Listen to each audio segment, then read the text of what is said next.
Phoebe Prince one was a gang situation. It wasn't a one-on-one or a two-on-one. It was a serious gang situation. Well, actually, that almost sounds like what it was. It was like a mob mentality with these girls when they were in school together, or even now out, out in the community. They're together. It's like power in numbers or something. They have never done or said anything to me when they were by themselves.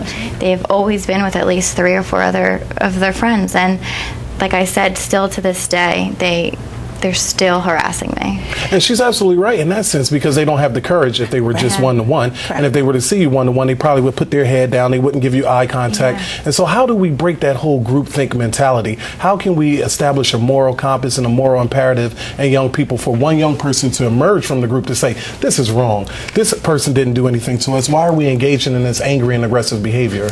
We're really tackling bystander bullying too in schools, because we're really looking at the bystanders, because maybe your friends watched, they didn't know what to do. They knew because maybe you were upset and they were seeing something in you. So we're really trying to do a full circle of the bully, the bullier, and the one who's been bullied, and also the bystanders, because the bystanders have a lot of power who can help us get the information that we need to help those two people. Well, like Chad was telling us during the break, he was never bullied himself per se, but he often found himself in the middle of a situation, maybe because of his intimidating size at the time. Well, but you actually, you had the courage to intercede and say, hey, leave this person alone. You don't need to be doing that. And it takes a lot of risk, because even when I was in middle school and high school, I might have been the tallest person. It might have been my gentle demeanor. I'm not certain, but it took a lot of risk in trying to mediate that conflict. And I saw myself as a person that would oftentimes say, listen, give him back his basketball, whatever the case may be.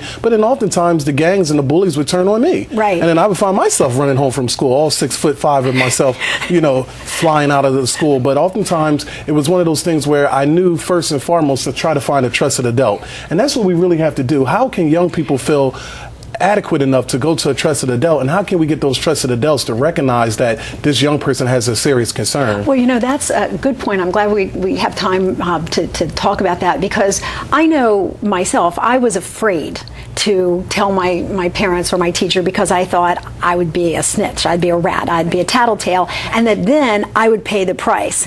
And later on, when it happened in my own family, we had that same discussion. It will just get worse if you tell. When we're watching kids being arrested because they're charged in a death, in contributing to a death, I got to say, it's time to go to your mom or to a teacher. Right. I mean, those days of tattletaling and being worried about that, they got to be over. Yeah, in our schools, we're completely honest from kindergarten through 12th grade that you have got to report it. There is a difference between tattling and telling. Early on, kindergarten, we have those conversations that tattling is to get somebody in trouble, and telling is because you're being hurt either physically or emotionally with your feelings. And now legally, schools have a responsibility to create a safe environment. If you don't feel much like at work, if you didn't feel like you were safe, you could file a complaint. If the schools are not creating that safe environment, then they could be at risk as well. They definitely can be at risk. We need to hold schools accountable. We need to hold parents accountable. We need for parents to recognize that it's time for them to have these conversations that we were mentioning as it pertains to what their children are doing in their room with their computers. I'm an advocate for computers not being in children's rooms. I'm also an advocate for parents making sure they look at those security settings that are on Facebook, on MySpace. Get those text messages. Check them. If parents are paying the bill, they have every right. We don't live in a democracy as it pertains to children, I don't think, when we're parents. If you check those text messages. If you think your child is the bully, what do you do? It's hard, because most of the time they're in denial. They don't have a lot of resources to themselves to ask for help, because then sometimes what I see is it maybe makes them feel like they're not doing the right job as a parent.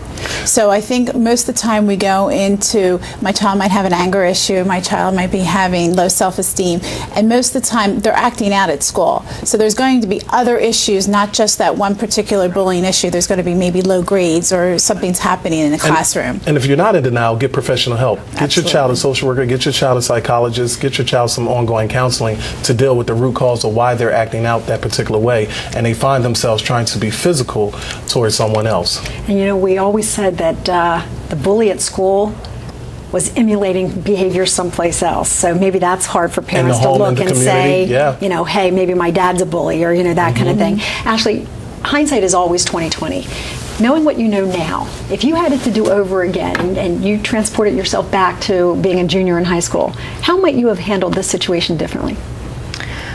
That's a hard question.